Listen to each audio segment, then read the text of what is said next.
14।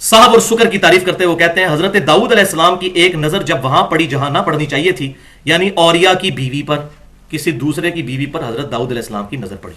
یہ اصل میں وہ ٹیمپرڈ فارم میں جو اولڈ ٹیسٹمنٹ آج موجود ہے نا تورات، اس میں یہ واقعہ بیہودہ لکھا ہوا ہے. وہ ٹیمپرڈ فارم میں تحریف شدہ وہاں سے نقل کیا ہے. ان کا صحابی ہے اوریا، اس کی بیوی پہ حضرت داؤد کی نظر پڑی تو آپ علیہ السلام کو حق تعالیٰ کی طرف سے تنبیہ کا سامنا کرنا پڑا. اور تو آگے ڈیٹیل بھی موجود ہے کہ وہ پھر بعد میں انہوں نے اپنے اس صحابی کو جنگ میں آگے بھیج کے قتل کروا کے خود اس عورت سے شادی کر لی. یہ پورا واقعہ ولی اعوذ باللہ تعالیٰ اس میں لکھا ہے. تو وہ کہتے ہیں حضرت داؤد علیہ السلام کو اللہ تعالیٰ نے ڈانٹا کہ یہ تو نے کیا کیا.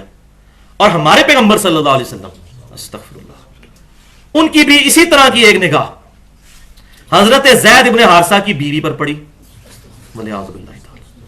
تو حضرت زید ابن حارثہ پر ان کی بیوی حرام ہو گئی. حرام کیوں ہو گئی؟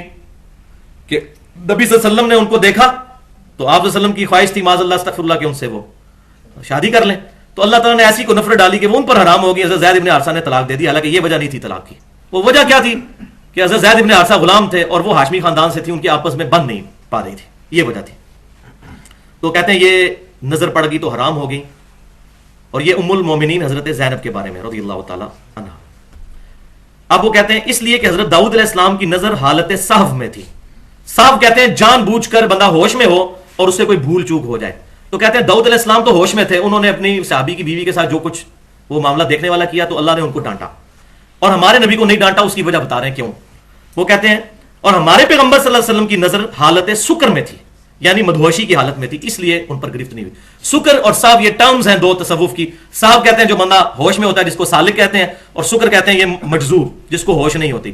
اور سکر کی اپروپریٹ ٹرانسلیشن تو ہوتا ہے مدہوشی میں، نشے کی وجہ سے جو مدہوش ہو جاتا ہے یا کسی خوف کی وجہ سے، اس کو کہتے ہیں یہ سکر میں ہے. تو انہوں نے کہا چونکہ نبی صلی اللہ علیہ وسلم سکر میں تھے اس لیے اللہ تعالیٰ نے گرفت ہی نہیں کی. ایک بندہ ہوش میں ہی نہیں ہے تو وہ جو مرضی کرتا پھرے. والعیاذ باللہ تعالی استغفر اللہ واتوب الیہ. اب یہ تو تھا ان کا عقیدہ.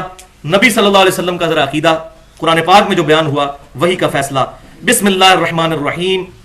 والنجم اذا ہوا، اس ستارے کی قسم کہ جب وہ اترے. ما ضل صاحبکم وما غوا، تمہارے نبی نہ کبھی بہکے ہیں نہ کبھی بہرا چلے ہیں. Categorical mention. وما ينطق عن الهوى، وہ تو اپنی خواہش نفس سے کچھ نہیں بولتے. ان هو الا وحی یوحى، وہ تو وہی کہتے ہیں جو اللہ کی طرف سے ان کو وحی ہوتی ہے. یہ ہے گارنٹی. اب یہ کتاب بزرگ بریلویوں اور دیوبندیوں کے مشترکہ بزرگ ہیں خواجہ فرید الدین گنج شکر. ان کی کتاب ہے حشت بہشت، جس میں 8 بزرگ جو چشتی سلسلے کے بزرگ ہیں ان کے حالات زندگی جمع کیے گئے ہیں. اس میں سے ایک فوائد السالکین ہے صفحہ 19 اور شبیر بردرز لاہور کی شائع شدہ ہے. خواجہ قطب الدین بختیار کاکی صاحب جو خلیفہ تھے خواجہ معین الدین چشتی صاحب کے، ایک دفعہ ان کے پاس ایک شخص آیا اور عرض کیا کہ میں مرید ہونے آیا ہوں. تو خواجہ نے فرمایا جو کچھ ہم کہیں گے کرے گا، اگر یہ شرط منظور ہے تو مرید کر لوں گا. اس نے کہا کہ جو کچھ آپ کہیں گے میں وہی کروں گا. ان کو کیا پتا تھا یہ کیا کروانے لگے.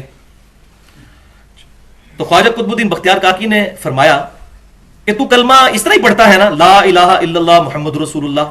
تو اس نے کہا جی ہاں.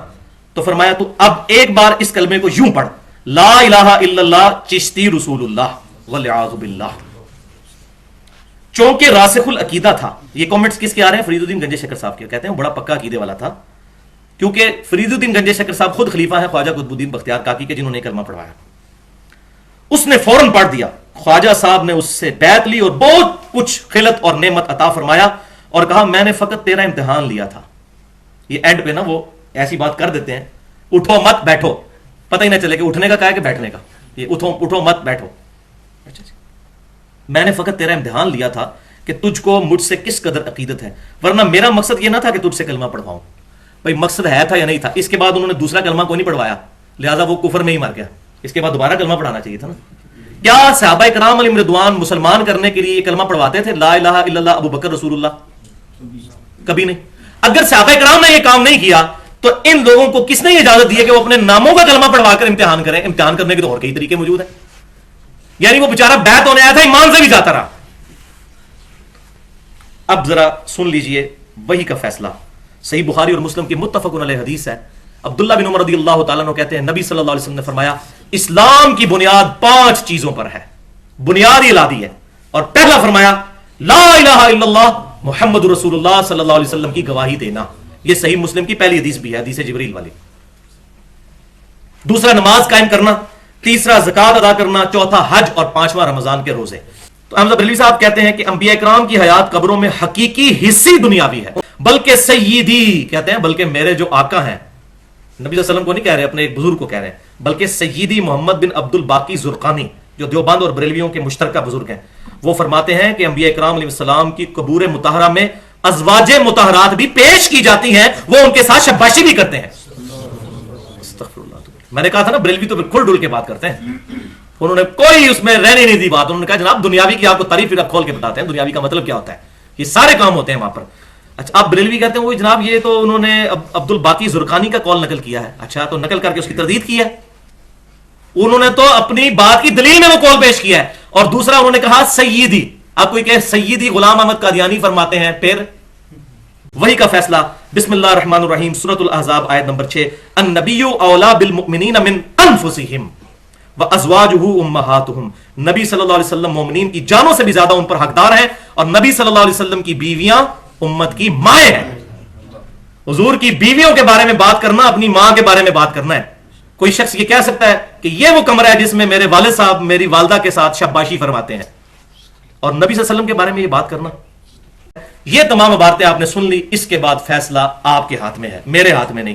اب ہم نے یہ فیصلہ کرنا ہے، ان کے پیچھے، ان عبارتوں کے پیچھے، ان علماء کے پیچھے جو ان چیزوں کے ساتھ ہمیں اٹیچ کر رہے ہیں، ہم نے اپنی آخرت برباد کرنی ہے، یا ہم نے نبی صلی اللہ علیہ وسلم کی تعلیمات کتاب و سنت کی شکل میں جو ہم پر موجود ہیں ہمارے پاس، اس پر عمل کرنا ہے۔ میں آخر میں وہی آیت پھر پڑھ دیتا ہوں، بسم اللہ الرحمن الرحیم سورۃ الاحزاب آیت نمبر 57 ان الذین یؤذون اللہ ورسولہ، بے شک وہ لوگ جو اللہ اور اس کے رسول کو اذیت دیتے ہیں، لعنہم اللہ فی الدنیا والآخرہ، ان پر لعنت ہے اللہ کی دنیا کی زندگی میں بھی اور آخرت میں بھی، وَأَعَدَّ لَهُمْ عَذَابًا مُهِينًا، اور ایسے لوگوں کے لیے ذلیل و خوار کر دینے والا عذاب اللہ نے تیار کر رکھا ہے۔ وَلِعَاذُ بِاللَّهِ تَعَالَى، اللہ کا شکر ہے کہ ہمارے پاس ان کی کتابیں موجود ہیں، اور ان کتابوں میں ایسی عبارتیں موجود ہیں تاکہ ہم اینٹی وینم تیار کر کے ان کی پبلک کو یہ فاش باتیں دکھا سکیں اور اس کے ذریعے لوگوں کو کتاب و سنت تک لا سکیں۔ مجھے الحمدللہ اس چیز کی خوشی ہے کہ یہ چیزیں موجود ہیں، ہم کچھ دکھا تو سکتے ہیں لوگوں کو، اور جب یہ لوگ نکالیں چیزیں تو اعلان نکالیں، ہم اس کو بھی ویلکم کہیں گے۔ اللہ تعالیٰ سے دعا ہے کہ ہمیں گستاخوں سے بچا کر نبی صلی اللہ علیہ وسلم کے ساتھ سچی محبت رکھنے والے جو لوگ ہیں، کتاب و سنت کے منہج کے جو لوگ ہیں، ان کے ساتھ اٹیچمنٹ نصیب فرمائے، کتاب و سنت اور اجماع کی تعلیمات کو خود عمل کر کے دوسروں تک پہنچانے کی توفیق عطا فرمائے۔ جو حق بات میں نے آج کہی اللہ تعالیٰ ہمارے دلوں میں راسخ فرمائے، اگر جذبات میں میرے منہ سے کوئی غلط بات نکل گئی تو اللہ تعالیٰ ہمارے دل سے معاف کر دے اور اس کو معاف بھی فرما دے۔ سبحانک اللہم و بحمدک، اشہد ان لا الہ الا انت، استغفرک و اتوب الیک، وما علینا الا البلاغ المبین۔